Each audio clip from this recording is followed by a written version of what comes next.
Good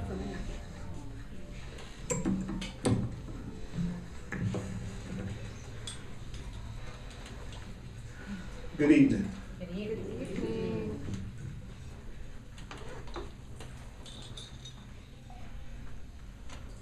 One thing I always ask myself before class when I'm praying to be a conduit for love is how I can get past all the things that I've learned and how I can get past, how Spirit can get past everything you've learned.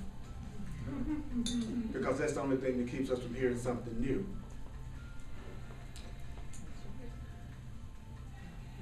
Don't you agree? Yeah, I agree. Right. Because we have a tendency to try to fit everything into our frame of reference and our perception.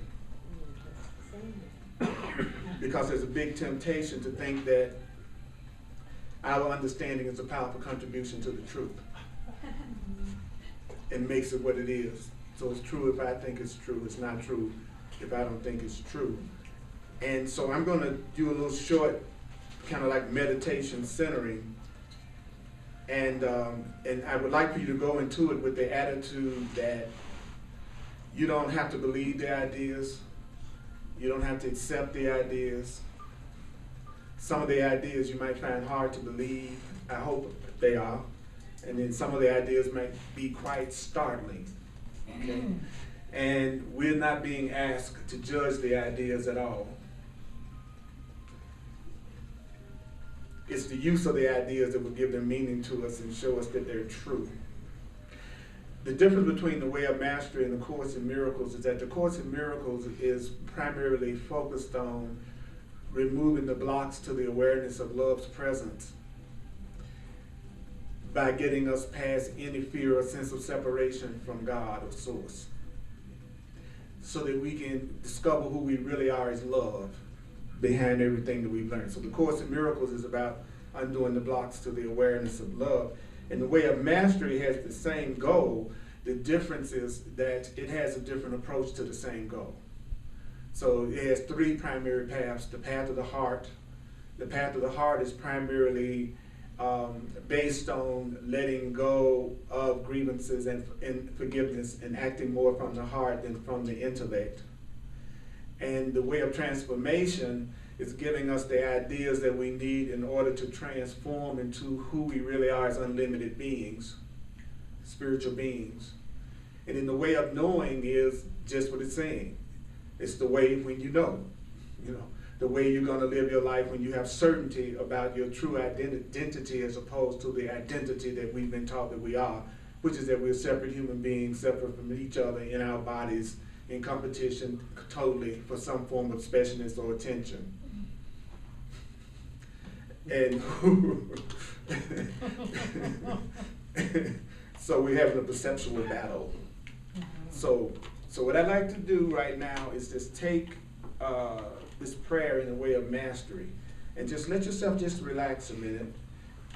You can go, you can think anything you want to. You don't even have to concentrate on what I'm saying.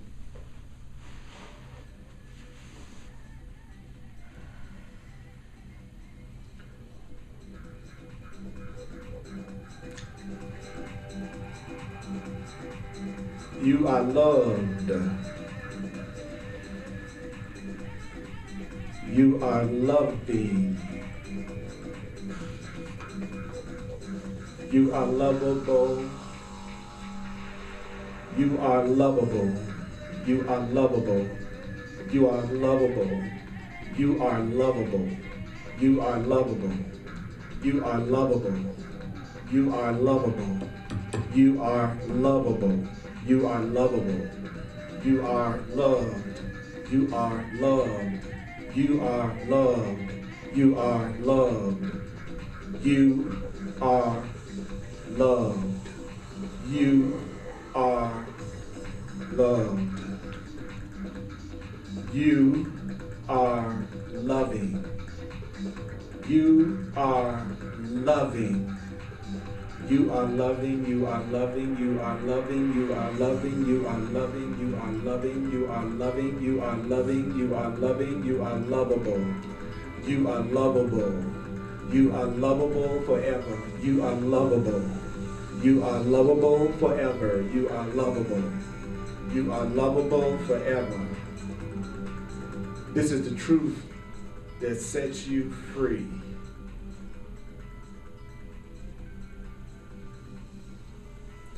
Your awareness knows no limitation. Your awareness knows no limitation. And all worlds arise within you. You are that unlimited mind, present in all beings. When they descend the stairway and embrace the truth that alone is true always. Let's descend the stairway and embrace the truth that alone is true always. Here is perfect peace. Here is perfect peace. Here is the recognition that nothing is lacking. Here is the recognition that nothing is lacking. Nothing is lacking. Nothing is lacking. Here is the embrace of the fulfillment of love. Here is the fulfillment of the love that you have sought in the wrong places. Here alone do you abide. Here alone in love do you remain. You are that one, existing before all worlds. This alone is the truth about you. These words are not mine. These words are ours. And we share in these words equally. You are loved. You are loving. You are lovable forever. You are that you are. I am love. I am loving. I am lovable forever.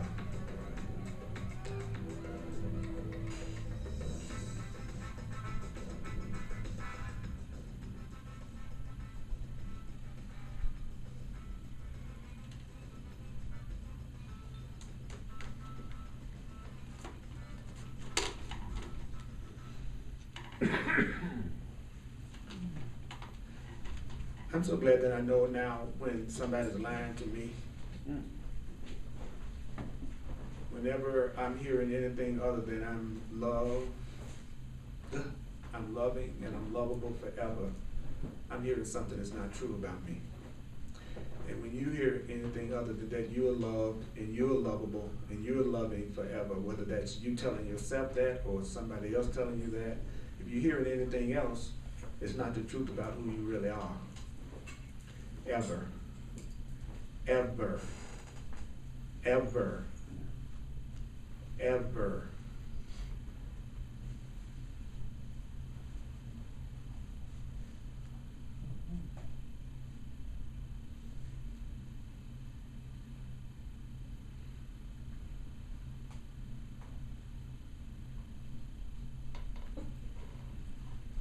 We're going to be on page 138. In the Way of the Heart, if you got the book. I'm going to cover about 15 minutes worth of material, then I'm going to throw it open for any questions or discussion, and then I'm going to cover some more. What you're looking for is your particular sentence, the sentence or the statement that sticks out that kind of gives you an aha. That's what you're looking for. So if you only walk away tonight with one thing that you hear that you go, okay, I want to apply that, I want to use that, then you would have been totally successful in your goal for coming here tonight. So we're going to start on page 139. It says, take me into form, take me into space and time, and reveal the world. So the next time you meet somebody, tell them that. Take me into form, baby. Take me into space and time. Reveal me to the world. And let's go to Jazz and Jack's afterwards. Listen to a little music. It says, your life can become, whenever you choose it to be so, merely the process of love's incarnation. That's the same as saying Christ's incarnation. Christ is just your true self. So relinquish the world. And even as you walk through it, relinquish it. Surrender the world with every breath. Learn to cultivate the depth of this knowing in the midst of all activities in which the body is used as a temporary teaching and learning device. Do you know that your body is a temporary teaching and learning device? Your body is a temporary teaching and learning device. My body is a temporary teaching and learning device. I often refer to the Course in Miracles in the way of masterclass because they work so well together. And so the Course in Miracles says that the body wouldn't even age, and we would never be sick, and we would never experience pain in the body if we were using the body for what it was meant to be used for. And that's to be an instrument to give and receive love and to remember who we really are. In other words, I'm supposed to be using my body to remind you that you are loving and that you're loved and that you're lovable forever. And I have a tendency to let other things come out of my mouth. Do you? Yeah, oh yeah. Yeah, I mean, how many times a day, and be honest, how many times a day have you said to yourself, I am lovable, I am loved, and I am loving. And then on top of that, say forever. So everybody who said that 3 times today, raise your hand. Okay, see, it's not exactly an overflow crowd. And how many times did you say that versus other thoughts that were different from that? So I just, you know what I'm saying? So it's telling us that the more we use our, and then it says love is freedom. So when we say I'm loving, then it's really saying I'm freeing. And then if it says I'm lovable, I'm really saying that I am free. So how many times today have you freed everybody around you from your judgments? Kind of explain the cramps, don't it? And the headache, and the backache, and a lot of other stuff that's going on. Then it says, so your body is a temporary teaching learning device. It's been taking me a while to think of the body that way, especially when I look at, men and women around me. The temptation is not to look at you as your body as a teaching learning device. As a matter of fact, the temptation is to look at your body as being you. I think when I look at your body that I'm looking at you. I don't think I'm looking at a teaching learning device. I think I'm looking at you. So then it says, beloved friends, abide with me in this union, regardless of what the eyes of the body show you, regardless of what the ears of the body hear, regardless of the harmless thoughts that seem to dance across the surface of the brain mind, you abide where I am, informed by love, from which there has been birthed the sun, the moon, and all the stars of heaven, the planets and their orbits, and all the dimensions within the Father's creation. All of it came from love. So everything that we're looking at came from love. He says, you can realize the incarnation of the love in you, the Christ, by coming to dwell in the heart of love, until every step, every word, and every gesture flows from this deep and silent and perfect place until its voice is the only one upon which you act. So we are using our body as a teaching learning device So that at some point we'll get to the point that the only voice we listen to is the voice that's loving. That's the only voice that I'm going to pay attention to. That's the only voice I'm going to give any reality to. That's the only voice that I'm going to use to communicate with you and everybody around me. And so, even as the thoughts of the world stream through your brain mind, even as the sensory data are received through the cellular structures of the nervous system of the body, you can relinquish these things and act only from that depth of perfect wisdom and perfect safety and perfect peace. So let this be a time of thanksgiving. Will it be that time in which you truly give thanks for the grace that sets you free? Will you honor that grace by descending the stairway to the quiet places of the heart in each of your days? What in the heck are you talking about, man? I'm talking about, will you get to the point that you give thanks that you're free? Most people are waiting for somebody to free them. You're already free. You're already free. God, that's a trip. When you realize you're free and you realize you're innocent, do you know that you won't have any addictions?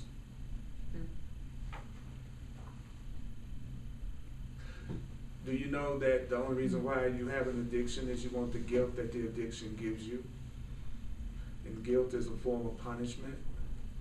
So it's really the punishment that I'm trying to give myself that I'm looking for when I give myself pain.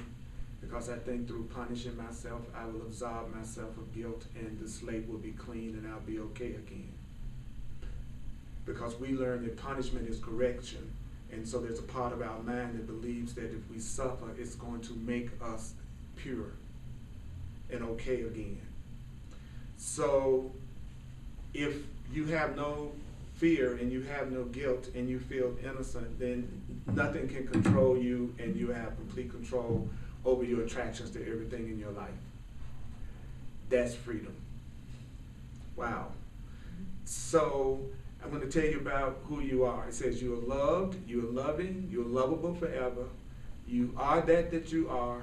You are infinite awareness, birthless, deathless, that which embraces the dream of space and time and looks lovingly upon all harmless and neutral events.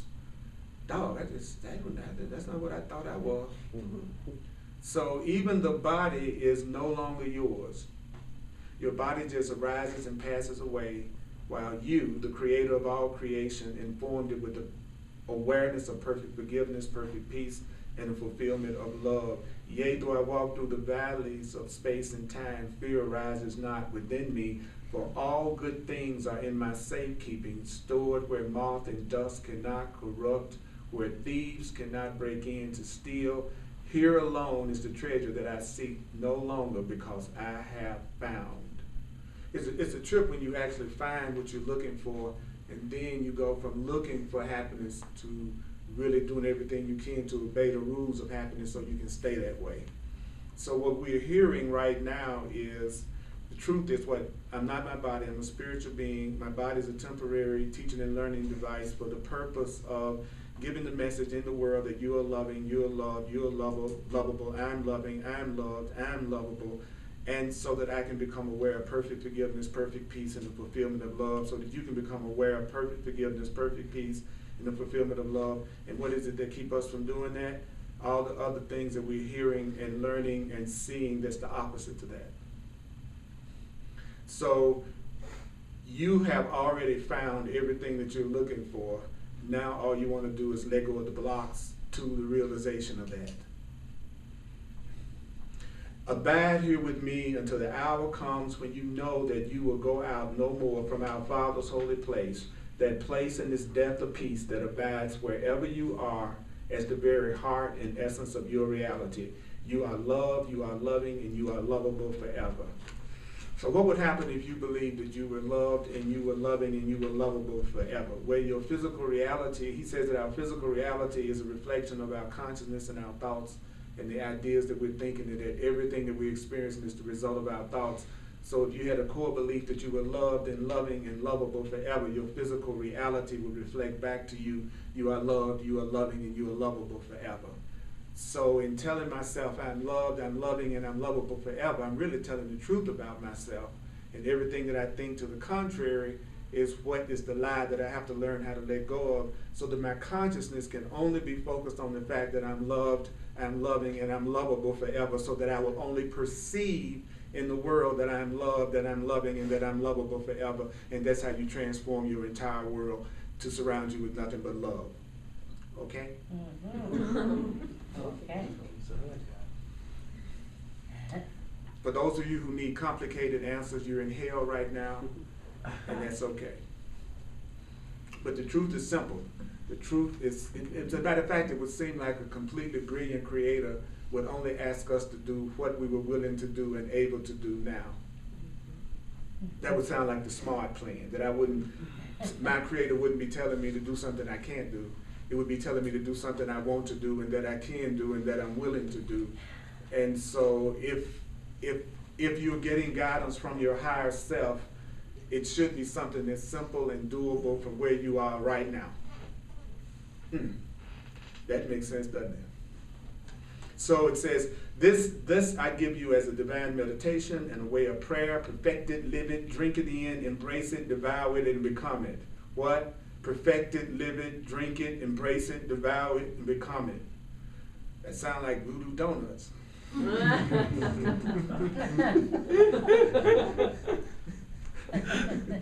Perfect it, live it, drink it in, embrace it, devour it, and become it. So what do? You perfect it, you live it, you drink it in, you embrace it, you devour it, and become it. That's what I'm doing with this material. Every spare moment that I get during the day, I'm studying or reading or contemplating on the truth or praying. Because you got to become it to have it. Whatever you want to have, you have to become it. The error that most people make is they're constantly asking for things that they are not. You know, I want the most loving, generous person in the world to be my partner, but I'm not the most loving, generous person in the world. I want the kindest, sweetest person that ever walked the street to like me, but I don't always act that way. I want the most fun-loving, passionate, aware person in the world to be in my life. Would a person like that want me? Yes. Yes. Why would they want you if you weren't exemplifying any of those characteristics? I am. I'm talking about those of you who are not exemplifying those characteristics, Right. and you know you're not exemplifying those characteristics on a conscious basis all the time. Mm-hmm. You know, are you truly as loving as the person that you want to love you? Mm-hmm. Are you truly as abundant as the person that you like to be abundant? Mm-hmm. Are you truly as forgiving as you like the other person to be? So I don't know, that may be true. I'm not saying that you're not, but I am saying that in order for you to have it, you have to be it. The Course says you have to be what you want to have. You have to be what you want to have. So that's why it's saying perfect it, live it, drink it, embrace it, devour it, and become it. So if your consciousness is creating your reality, to feed your consciousness the thoughts, the feelings, and the emotions, and the beliefs, and the ideas that you'd like to see yourself become, and then see your world become, would be the most worthwhile time that you could spend in the whole day. If you truly believe you are a creator of your experience. So as the bird returns to rest in its nest, as the melting snow becomes a river that flows into the depth, know that you will go no more from this holy place. As the river flows into the depth of a silent ocean, so too be you wise as serpents and dissolve into this depth of the truth of your being often, until you abide here and everywhere and every wind. So are you dissolving into the depth of the truth of yourself? Are you dissolving into the depth of the truth of yourself, or are you trying to dissolve in the depth of someone else? And when the body steps upon the earth, the touch of the foot upon the earth will remind you of Christ, which is love's blessing. And when the vocal cords are used to form words, the words that shape themselves will teach only love. Here then, beloved friend, is the essence of all that I would extend to you in this lesson. Now practice gently descending and ascending upon the ladder of awareness. What does that mean? That means give yourself permission to ascend.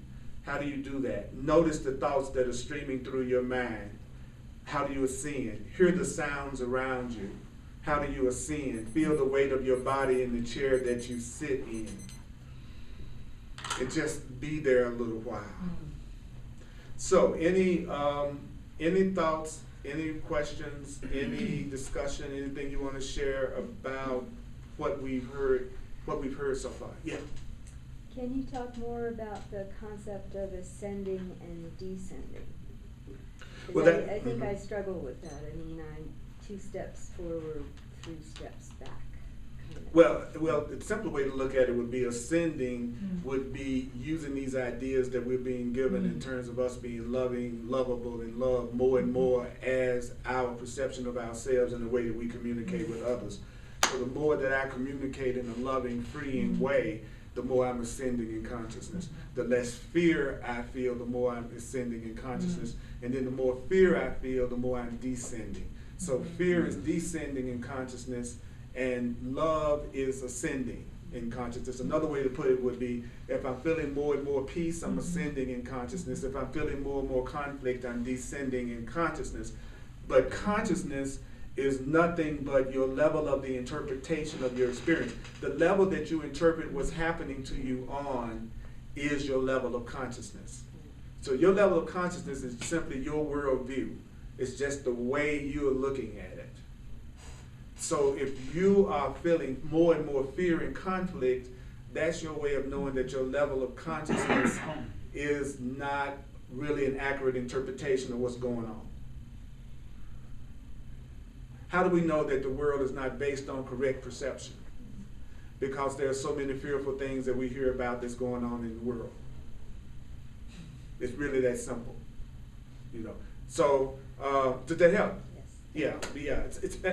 It's really a trip. None of this is complex. It's just a matter of will I focus in on it and will I remember it. Complexity is a smoke screen. Complexity is a smoke screen that hides the simplicity of the truth. Anybody else? You can share, you can ask a question, you can say whatever, you know, just feel free. Yes? How do you raise yourself from one consciousness to the other if you know that you're constantly feeling not peaceful or in a lot of fear? Right. And you recognize this, so you're having a hard time, you're telling yourself you're having a hard time letting go of, and trying to ascend and trying to basically, actualize love. Right. Yeah. Right. So how, in other words, how do I get to the point that I'm actualizing love, getting past the fear?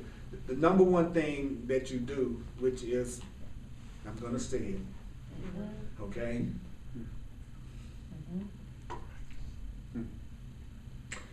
You have to have a spiritual practice that you do every day. That means there's some curriculum that you are attracted to, like I'm doing the course of the Way of Mastery. This curriculum gives me exercises and ways to look at things that help me change my mind so that I can let go of my fear. Because my fear is just a fear of losing something. All fear is a fear of loss of some kind. Fear is always a sense of I'm losing something or I might lose something. Even though you come from a place of abundance, you're conscious of that, but it's still this.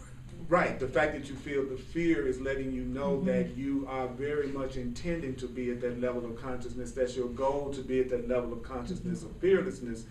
But the way that you feel is actually getting you in touch with what you really believe. And so your feelings are always the one right use of judgment, because your feelings always make you aware of your belief system. And it's your belief system that's causing you to feel fear or love. So the truth is, the way that I feel is a much more honest representation of what I really believe. And what I'm thinking is more the goal that I've set for myself that I'd like to know is true and I'd like to believe it's true, right? So I go, I really believe that there's abundance in the world, but I feel lack. Well, my lack is letting me know that even though there may be abundance in the world, I have beliefs to the contrary, right? So what I want to do is, as much as possible, be reminded of the fact that I am abundant, because the only reason why I think I'm lacking is because of repetition of that thought over and over and over and over and over again in one way or another. Like, for instance, you know, if you've been told you were dumb and stupid, you're dumb and stupid, you're dumb and stupid from the time you're a child, you're dumb, you're stupid, you're not enough, you're dumb, you're stupid, you're not enough. Do you know that at some point you're going to go, I'm dumb and I'm stupid and I'm not enough? That's going to become your sense of identity. And then your world is going to reflect that back to you, and it'll look like you are dumb and stupid and not enough, because you start choosing people that reflect that you're dumb and stupid and not enough. You'll get a job, a career, a relationship. But it all started with that core belief of a lie being repeated to you over and over again until you accepted it as true. So all of the beliefs that all of us have sitting in this room, we only have that because that's what we repeated and told ourselves and heard and bought into from the time we were kids. And so the truth is telling us that on the other side of your beliefs is the truth about you.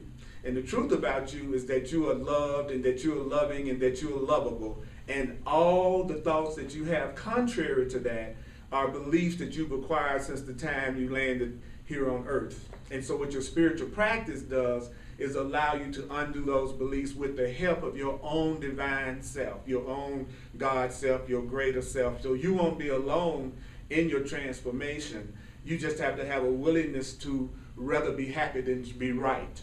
You know, so I don't want to be right about the fact that I'm lacking, or that I'm lonely, or that I'm not enough, or that I have that feeling. So I'm going to give myself a curriculum that allows me to remind myself of that over and over again. And you know what else I'm going to do? I'm going to surround myself with people that also reinforce that idea. So I'm going to start being much more discerning about my friendships, my relationships, and the things that I feed myself from TV, radio, everything else. Since it's all my consciousness, then I need to feed myself something completely different than what I've been telling myself, until I become so rooted in my new idea about being loved and lovable that I can be around anybody, I can listen to anything and never lose my center and still be the representation of love.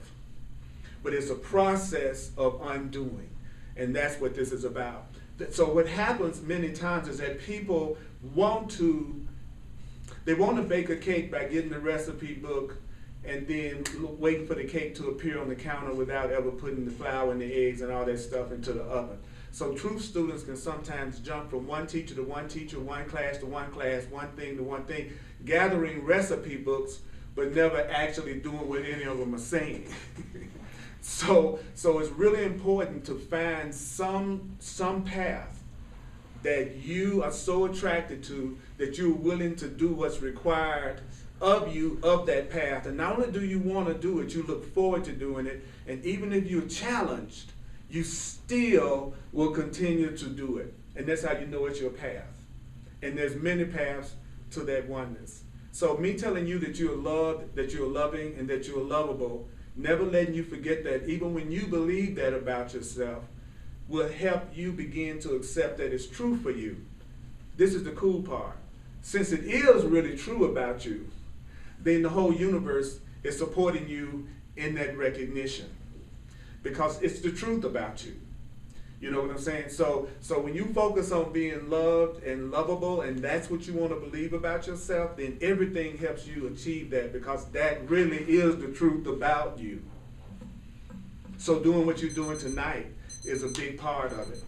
You know, allowing yourself to come around someone who's saying that you are loving, you are lovable, and you deserve to be loved, which is the most frightening thing that most people hear. It's more frightening for me to tell you you're innocent and you're loving and you're lovable and you're loved would bring up more suspicion than if I was to tell you you were guilty and you were bad and you were a sinner.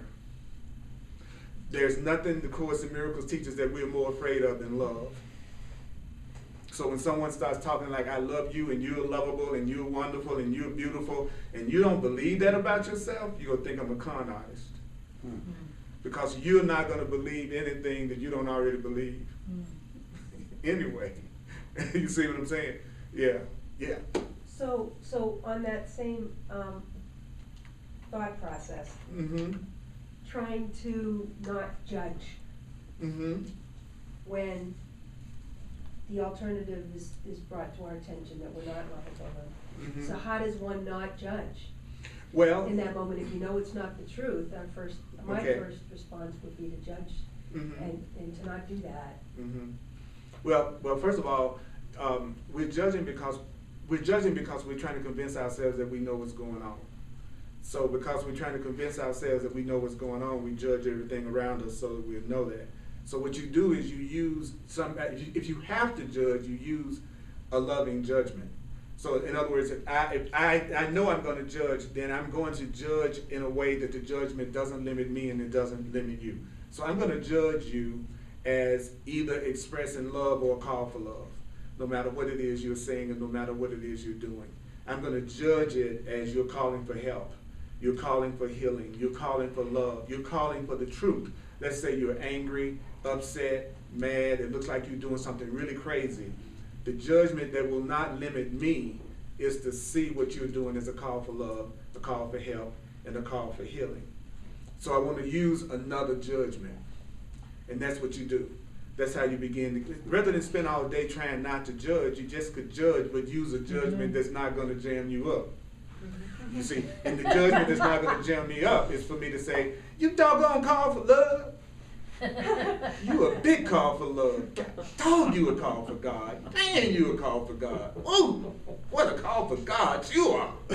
So see all that energy I got into it, the same kind of energy I would have been saying if I was angry, but now I'm putting it behind the truth. I'm putting it behind a thought that's true. And the thought that's true is you are calling for help. You are calling for love when you're angry, when you're upset, and when you're afraid, you're calling for help.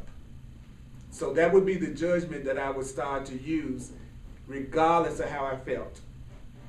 Because it doesn't matter how you're feeling, it just matters that you remind yourself of the truth in every situation. Right? Because it's my thoughts and my consciousness that's going to create my experience. So remember, you're doing it just as much for yourself as you're doing it for the other person. See, if I say it's a call for love, a call for love, a call for love, a call for love, and I'm totally focusing on love, then I have a consciousness of love, and I start to attract love. I start to see love. And if this world doesn't do anything, it gives us a gazillion times a day to see a call for love. So anybody that wants to learn how to see a call for love, this is the place. This is a cornucopia of opportunities to look at things differently from the way we've been taught. But you know what? A person won't be motivated to do this until they want to stop suffering. you know, in other words, I won't start practicing this until I am tired of suffering. So it really isn't even about the other person. I won't practice any of this stuff until I want to be happy. Then I start to see what you are doing as a call for love. Because I want love. Let's face it, if I'm mad at you, if I'm upset with you, I'm not really thinking that much about pleasing you. Right? I mean, if I'm angry at you, you're the last person that I want to see as a call for love and answer your call for love if I think you injured me or hurt me.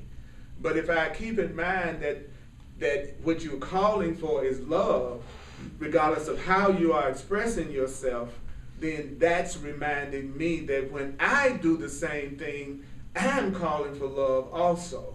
So I'll also start to be more gentle with myself when I'm acting less than loving.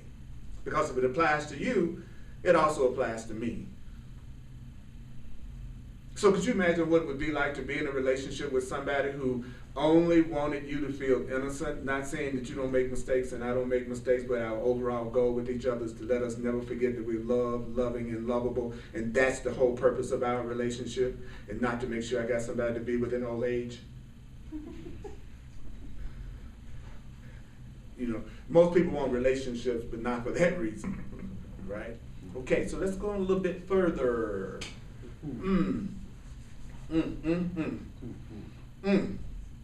I love that. It's talking about ascending. It says, then again choose to ascend. Listen to the sounds. He says, listen to the sounds around you. Listen to the beating of the physical heart. Shift the weight of the body. Notice the thoughts that stream through the surface of the mind. Relinquish these things. Descend again, gently ascending and descending.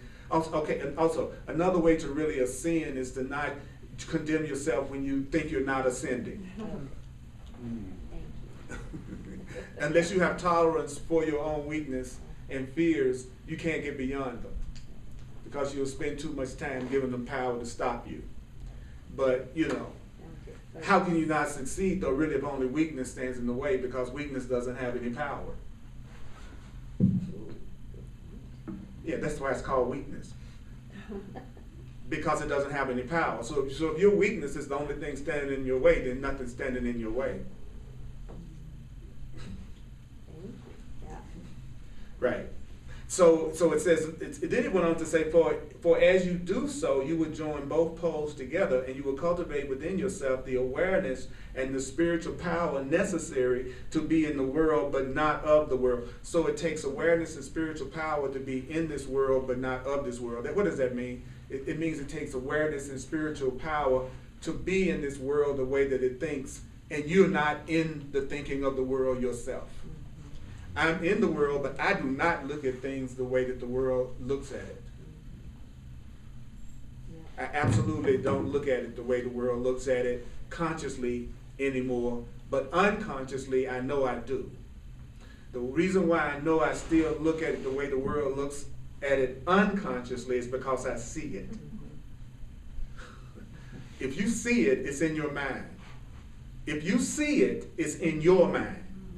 If you see it, it's in your mind. Do you see fear? It's in your mind. Do you see anger? It's in your mind. Do you see joy? It's in your mind. So it's no such thing as you being different from what you see.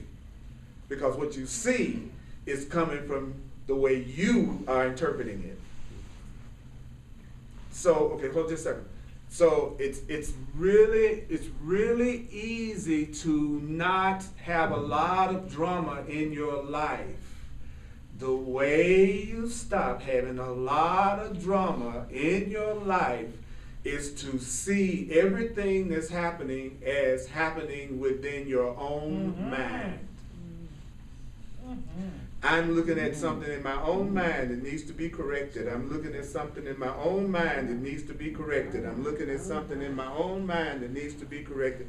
I'm looking at something in my own mind, because if I'm aware of it, then I don't need to have it intrude upon my experience to shock me into the realization that it's there. So it's all about recognizing that everything that you see represents some segment of your own thinking, and then ask for another way to look at it to your divine self.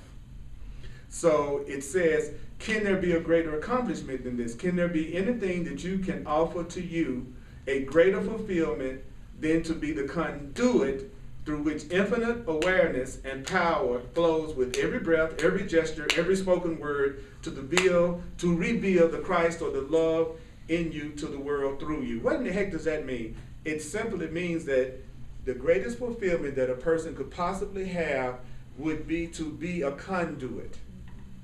A conduit for what? Infinite awareness and infinite power to flow through every one of your breaths, and also every gesture that you give reflects infinite awareness and infinite power, and every spoken word that you use reflects infinite love and infinite power. That's what I'm doing right now. Thank you.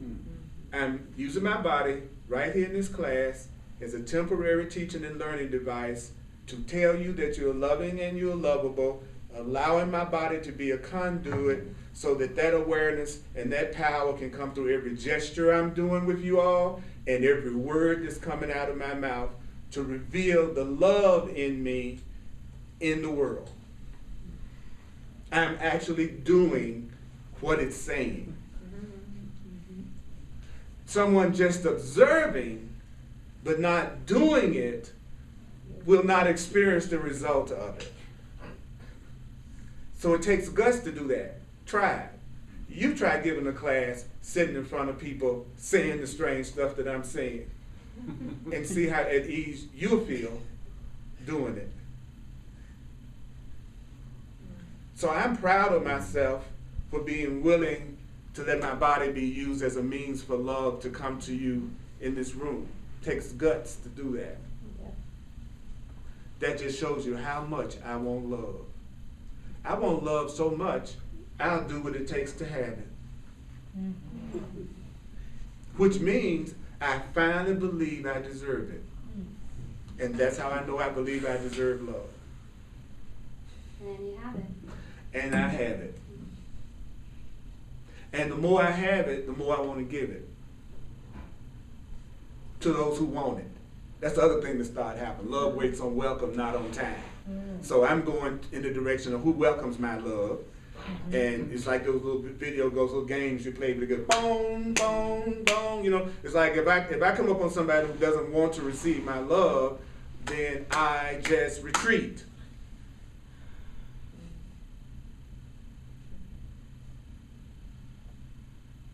Because I'm waiting on welcome, not on seduction. Took me a while to learn that in a male body. Now the Spirit said, now I want you to use seduction. It's about time you can see. I want you to look. So I'm looking for where the love is coming toward me as well. Love, openness, welcome. Because if I didn't want the love, I'd make sure I would try to get it from somebody that didn't want to give it to me. That pretty much ensures I'd be successful. So I used to always be attracted to the people who weren't attracted to me, and then try to convince them to want me.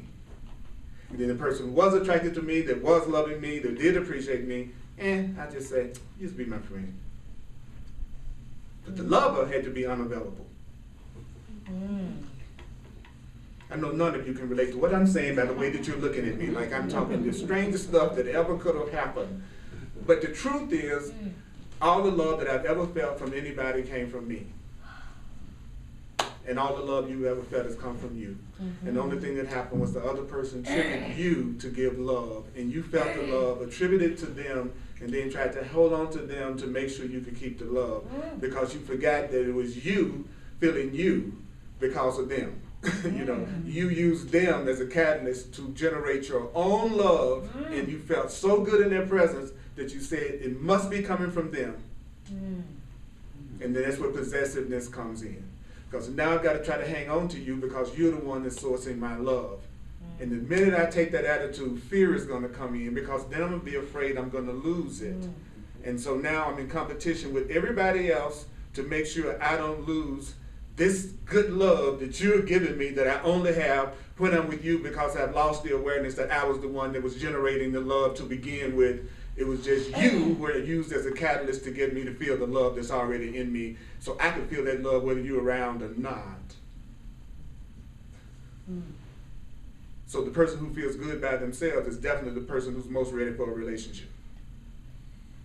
The person that doesn't feel good unless they're with somebody, they're the ones that are going to have challenges in a relationship. Because they're going to think they need it to feel good. Hello? Hello? Hello? Hello? So ascending would be me getting to the point that I know that I'm centered and I'm loved and I'm valuable whether I'm with somebody or not. Descending is believing that happiness comes from something outside of myself that I'm afraid of losing if I don't have it. Peace, ascending, conflict, fear, descending. Wow. Good example. Wow. Now here's the cool part. Underneath all your fears is the part of you that already knows you're totally loving and totally lovable, and you don't have to convince yourself about it at all, and you don't have to do anything to put it there or make it there or anything.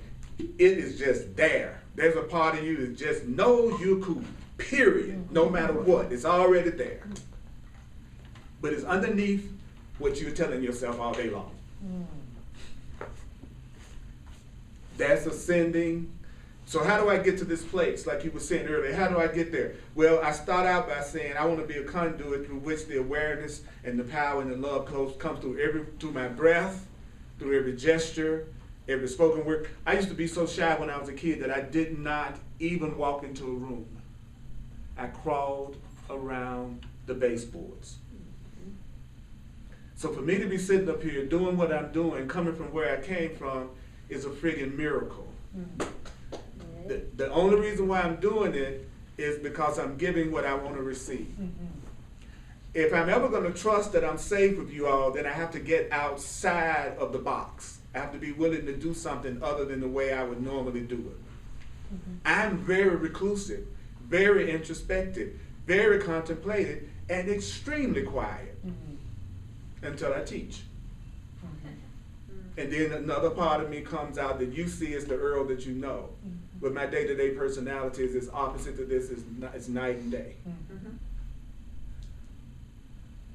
So you have an expression of yourself that's uniquely you that gets the message across for everybody in your life. And when Spirit sends somebody to you, you can tell when Spirit has sent them to you because the way that you are already will be exactly the way they need you to be.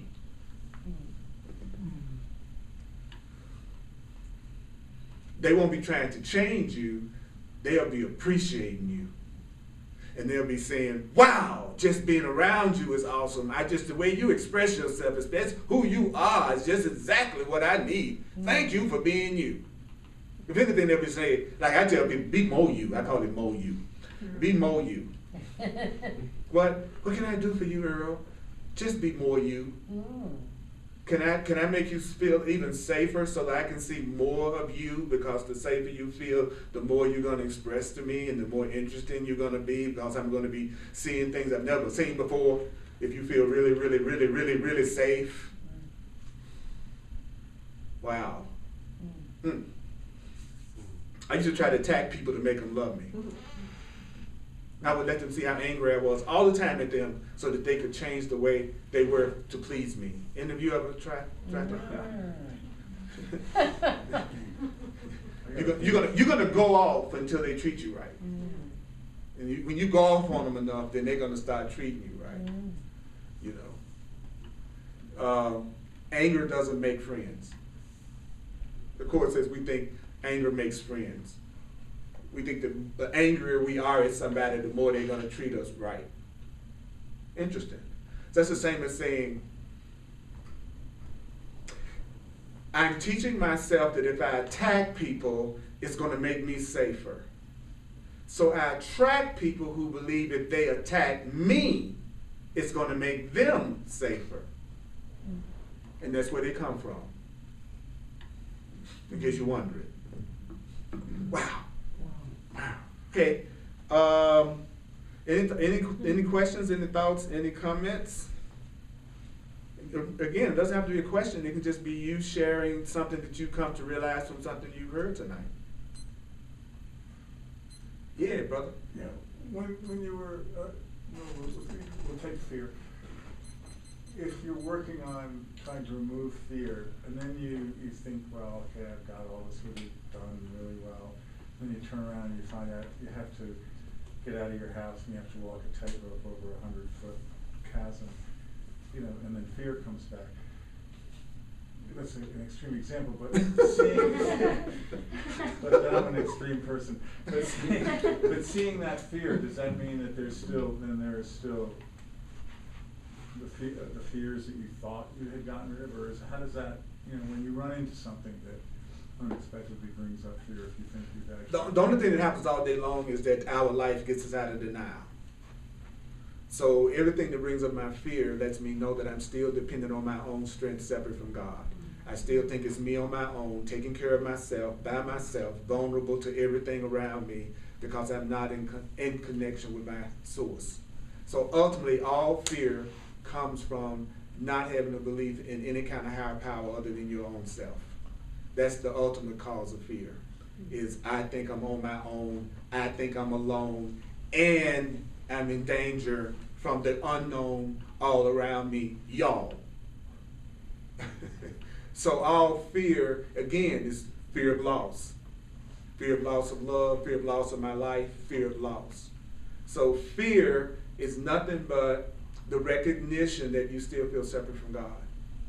Is that like the ego's attempt to keep you separate? Yeah, your ego is the part of you that believes you are separate and defines you as separate, so it does everything it can to make you think you're alone and separate.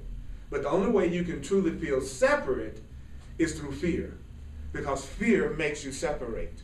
So people who want to be separate, by definition, are going to constantly create conflict for themselves to maintain the feeling of separation. Because we think if we join, we lose our own sense of individuality. So if I join with you, I've lost me. So how do I keep me? Well, I stay separate from you. But how do I do that? By judging you as different from me. So if I want to be separate from you, I've got to focus on everything about us that makes us different. And that is also the same thing that's making me afraid. Because I don't identify with you as being me. Sometimes I envy the way women are with their girlfriends, because I see a level of trust and safety that women have with their girlfriends that as a man I never see or experience. It's almost like when I go out I like to go out. When I go out to clubs, I marvel at how the women are interacting with each other.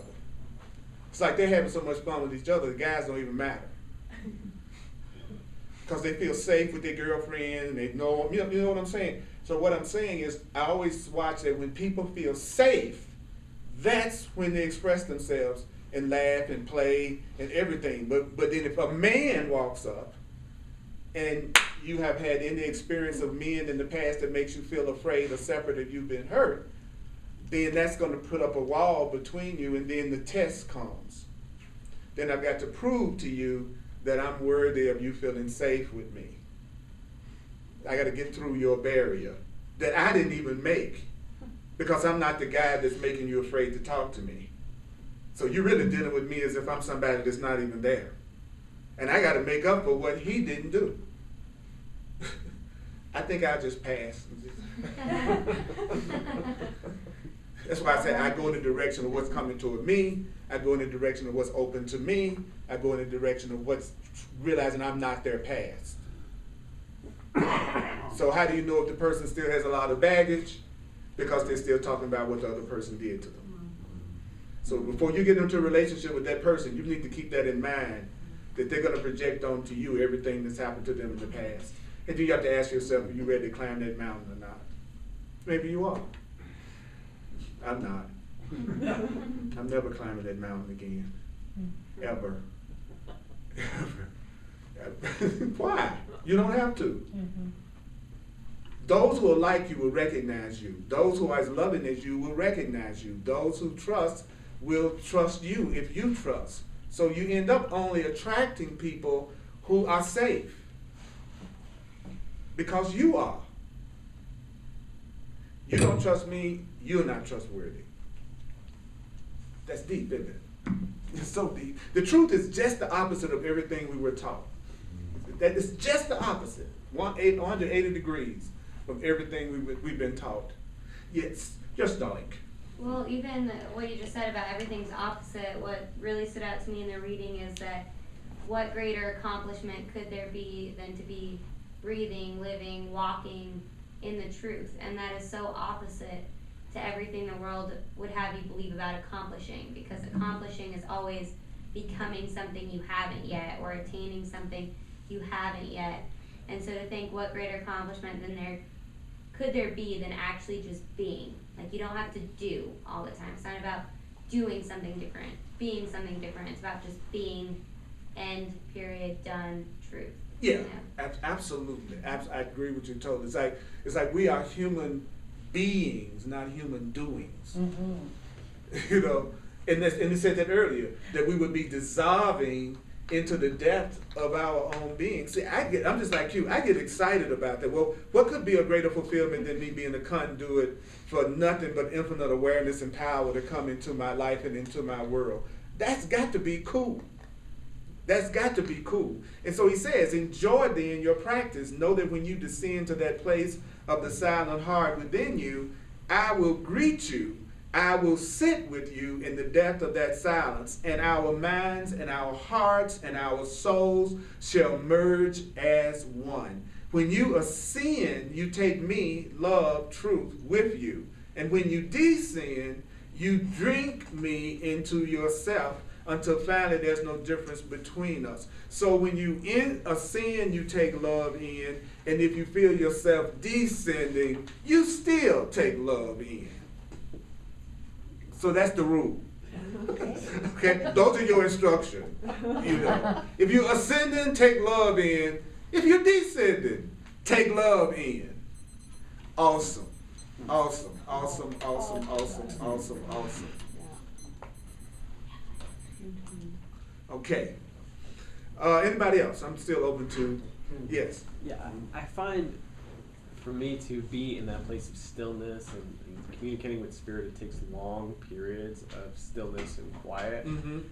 And I think to myself, like in a flotation tank, which I've been doing a lot, just floating there alone in isolation, and I can't stop questioning, like, am I really just isolating myself and wondering if that is a good thing, or, you know, should I be in the world? Should I take what I'm learning about spirituality and consciousness into the world, or is it just for me in isolation? Mm-hmm. You know, the first thing that came to my mind when you said that was what the Course says about purpose is meaning. So if your purpose for going into the isolation tank is to create a state of consciousness that makes you feel more lovable, more peaceful, more connected to everything, then you are totally, completely joining while you're in the isolation tank, because it really is just your body that's in the isolation tank anyway. So if you are doing that for the purpose of being a more conscious being, that is living the truth in the world, because you're being a living demonstration of you following your own inner guidance and your own inner path and following your own inner light. That is a demonstrator. So every time you're being true to yourself, you are bringing the truth into the world, because that's what we need to see more of, as opposed to the sheep mentality that we are now so subjected to by everything telling us what we should think, what we should like, what we should want, what we should wear, everything, you know. So you're breaking free. So my experience is, when I'm in a flotation tank, is that I feel more connected to everybody around me, because I'm not as conscious of my body, and I'm more conscious of my mind and my spirit, which is not limited to the flotation tank. So I think it's great. I think if more people did that, we'd be in a more loving world. That's the plan. That's the plan with me too. And I'm not one of these people that think being spiritual means all the time being quiet. Okay? You can be dancing and celebrating and moving and partying, and you know, some of the most spiritual experiences I've ever had, you know, has been listening to P-Funk. You know what I'm saying? So it's not, so spirituality doesn't look like a form or an appearance. It's what's going on inside of you. And you can be totally quiet and look like you're being extremely active in the way you're expressing yourself. Because you can find a place within you that refuses to be controlled by anything that's happening in the world. It's your own psychic territorial power. It's where you refuse to be touched by any of this. It can get as close as it can, but there's a point that you go, I'm not letting anything else in. Nothing else is going to affect me. I don't care what happens. I don't care what happens. I'm not gonna buy into this anymore. I'm not gonna let it take my peace away. You can take my house, you can take my car, you can take anything. I'm not gonna be touched past this point by any of this. That's awesome. That's what we're trying to get to.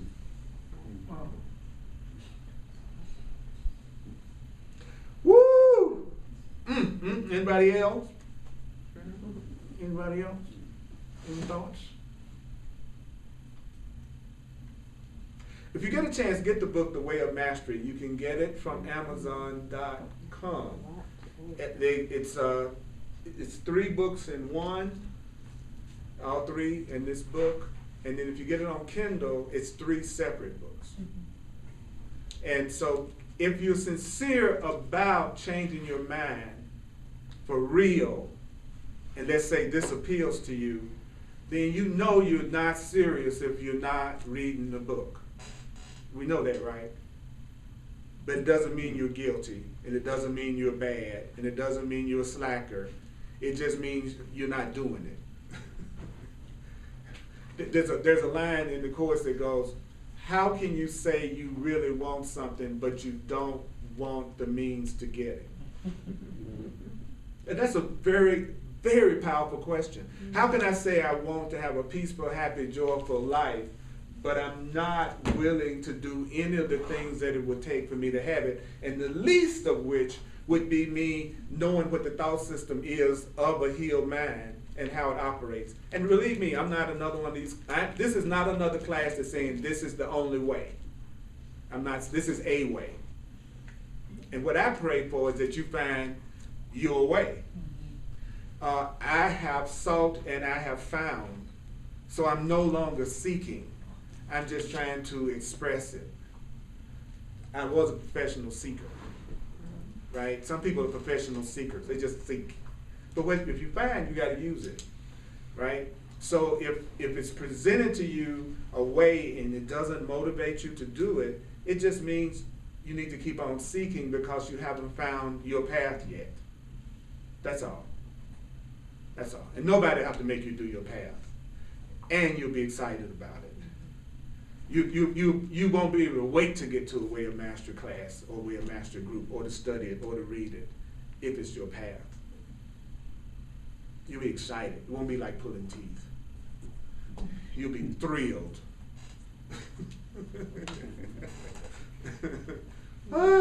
All you got to do is ask. Did you know that? All you got to do is ask for your path. Ask Spirit to reveal it to you. And it will. Awesome. So let me pass this around, please, brother. That's my contact list. And as you see, I record all my classes and video them. And so if you're on the contact list, once a week, I send out a link to the classes that you can just click on right from your email, and it'll take you to YouTube to watch the class. Or you can go to my website, earlpurdy.com, and hundreds of classes are on my website. Some people don't know it, but there are also audios on there, audios of A Course of Love, as well as A Way of Mastery and A Course in Miracles. So the audios you can just download directly into your iPod or burn it to a CD. So that's available freely for you to use to kind of remember this, because when we get through talking, we go back into the world and then we go into the sleep of forgetfulness. And it's just like we never heard most of the stuff that we just heard tonight. So if you're not proactive about making sure you hear this over and over again, then you're not going to change your mind and then change your reality. So that's why I make it available to people, and I make it freely available to people, so that the more people that share an idea, the stronger it becomes. And so the more of us that think this way, the faster the world transforms. We are the light of the world. That's why we're here. We are here to be the alternative. We are here to think differently from the way everybody else thinks. And it's not, the Course says it's not but two ways of thinking, basically. It's your fault or I'm responsible. That's it. They're just people who blame and say that everything that's happening to them is being caused by somebody else or something outside of themselves. And those who say, I am a creator, I am responsible for what I'm experiencing, I'm responsible for what I'm creating. Those are only kind of two people in the world. That's it. It just takes a lot of different flavors, but that's basically who you're dealing with. So a conscious person is going to be a person that's taking responsibility for their happiness, which means they're not holding you responsible for their happiness at all, because it's coming from within them and they feel responsible for it. I don't look for you to give me a good time. I give me a good time through you. Right? So who would be easier to be with? Somebody who's taking responsibility for themselves and not holding you responsible for their joy and happiness and just want to share it so they can have it? Or someone who is afraid and feels like you're at fault for everything that they're going through, and if you spoke or acted differently, then they would be happy. Which one do you think is going to be the most fun to be with? Can we get some more time on the clock? Can you get some more time on the clock? Yeah, I know what you're talking about. You know what's nothing cool about being a loving person? Everybody that's not will avoid you like the friggin' plague.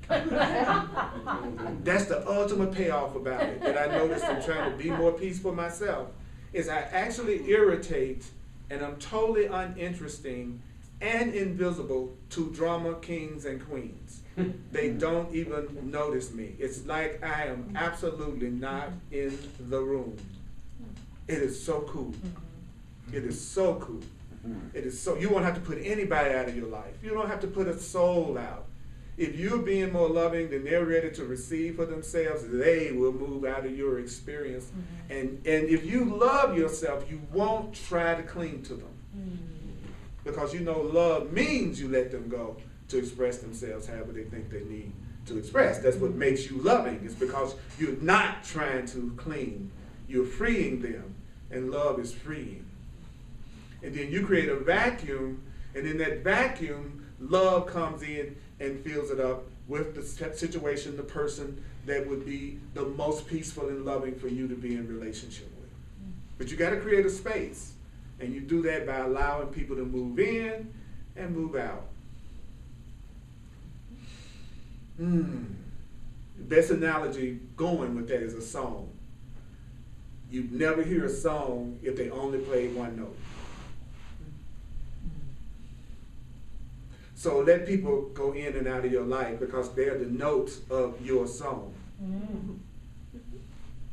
Some people are whole notes. That's the notes that last a long time. Some people are half notes, quarter notes, eighth notes. Some people the 16th note. You know, let them come in, because I promise you that if you're on the spiritual path and you're practicing this, whoever comes after them will be more enjoyable. I guarantee you. I've never had, since I really got serious about this, I've never had a person leave my life that the next person that came in wasn't more enjoyable than the one that just left. So you're on a path where you can't lose, and you would only increase your love. Isn't that awesome? Okay, so let's get this straight. If you want to be somebody that infinite power and awareness comes through, then you would be a person that's demonstrating and giving love and seeing yourself as loving and lovable. That would create a level of consciousness that you would project that and extend that out into your world, and then you would watch your world reflect that love back to you. People on another level of consciousness that would be much more separate or fearful will not be attracted to you, because you would be on another level of consciousness, even though you would all be one. So you would be totally safe in the world, because you wouldn't even draw to you anything that would hurt you or attack you, because there's no attacking you.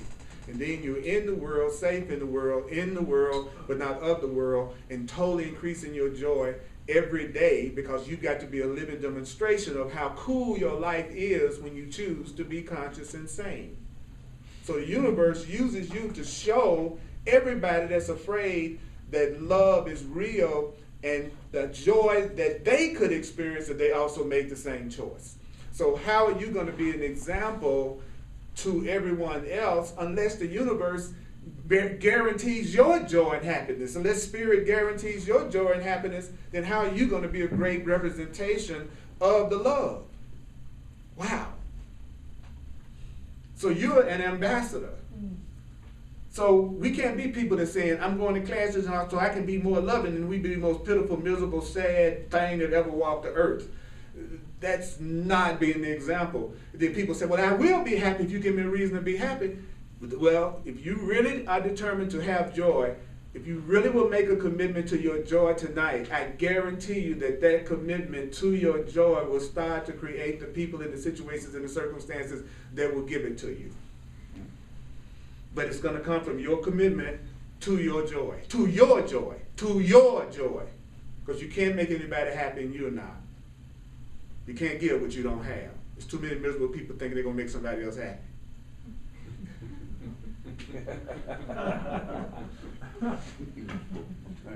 You can't be the saddest thing in the house, and then you're going to make somebody happy. You know what I'm saying? So I'm siding with you being what? Loved, loving, and lovable. That's you. So would you acknowledge yourself? Get people showing up, letting yourself hear. I am so grateful that we come together to share this with each other.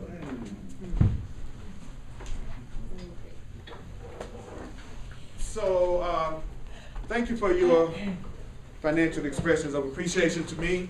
I teach full time. That's what I do. All I do in the world is what you see me doing now, teaching. So I appreciate when you see value in what I do enough to financially share with me.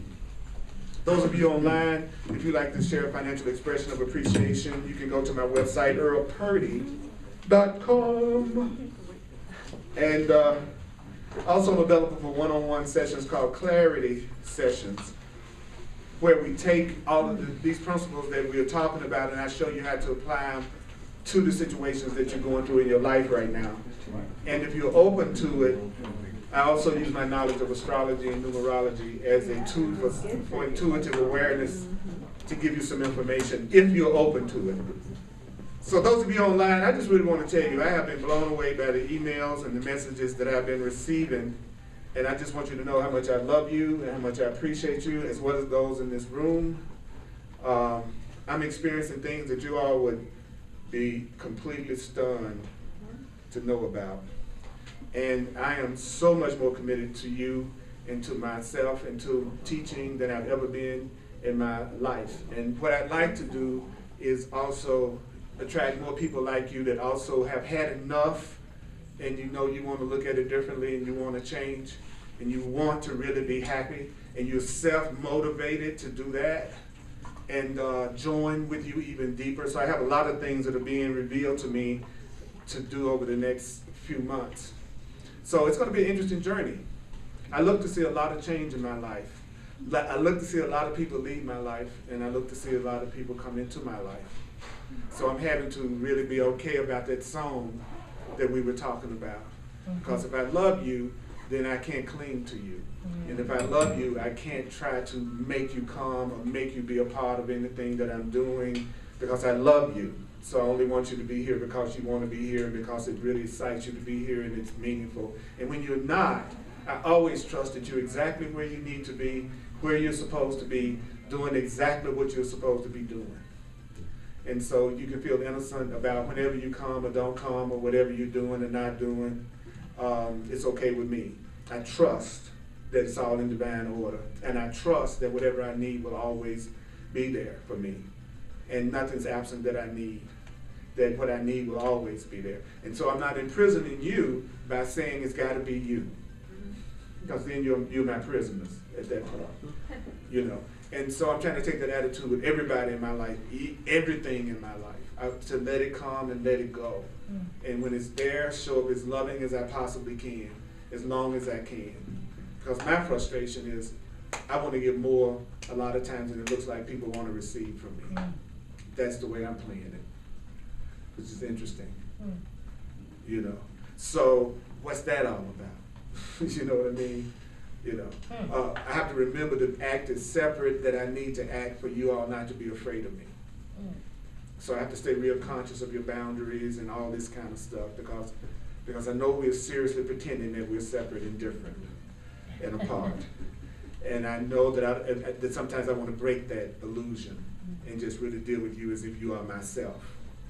That you're not these roles you're playing, and I'm not this role I'm playing, and I'm always looking forward to the day we go, hey, you know, we just pretending like we're separate, we just all the same being, we just one, and we just playing these roles. And so I get excited when I meet those parts of myself that know that they're playing a role, and they know we're joined, that we're really one on the other side of these roles that we're playing. You talking about partying, you talking about a good energy, you talking about fun. Now that's when you're having fun. When you're looking in somebody's eyes, and you know you're looking into your eyes, and they know they're looking into theirs, you will go to a level of consciousness that will blow your mind. It's awesome. So I'm asking for it so that I can receive it. What would it take for me to experience a connection and a oneness with all of you beyond my wildest imagination, through God, through the Holy Spirit? I'm putting it out to the internet. I'm putting it out to you. And I'm going to see what happens. I'm going to see what shows up. And it's going to be exciting. I can feel it.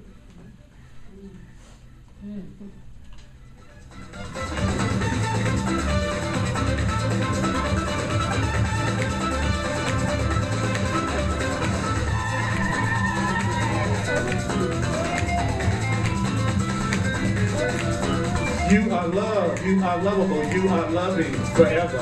You are loved, you are loving, you are lovable forever. You are loved, you are loving, you are lovable forever. You are loved, you are loving, you are lovable forever. You are loved, you are loving, you are lovable forever. I am loved, I am loving, I am lovable forever. I am loved, I am loving, I am lovable forever. I am loved, I am loving, I am lovable forever. I am loved, loving, lovable forever. Love, loving, lovable forever. Love, loving, lovable forever. I am loved, loving, lovable forever. I am loved, loving, and lovable forever. I am loved, loving, and lovable forever. You are loved, loving, and lovable forever. You are loved, loving and lovable. Forever you are loved, loving and lovable. Forever you are loved, loving and lovable. Forever you are loved, loving and lovable. Forever you are loved and loving and lovable. Forever you are loved and loving and lovable. Forever you are loved and loving and lovable. Forever you are loved and loving and lovable. Forever we are loved and loving and lovable. Forever we are loved and loving and lovable. Forever we are loved and loving and lovable. Forever we are loved and loving and lovable. Forever we are loved and loving and lovable. Forever we are loved and loving and lovable. Forever we are loved and loving and lovable. Forever we are loved and loving and loving. Forever we are loved.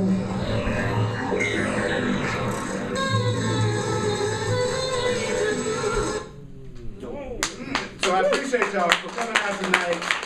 Hugs are available. I love hugs. So people who don't mind hugging, give them a hug when you get out of here. I appreciate you. Sunday, 1 o'clock, they're filming that class for the movie that I'm going to be in. So if you would come Sunday, and it works for you to come Sunday, it would be great to have you here to share with me during that powerful moment. So, all right. May the course be with you.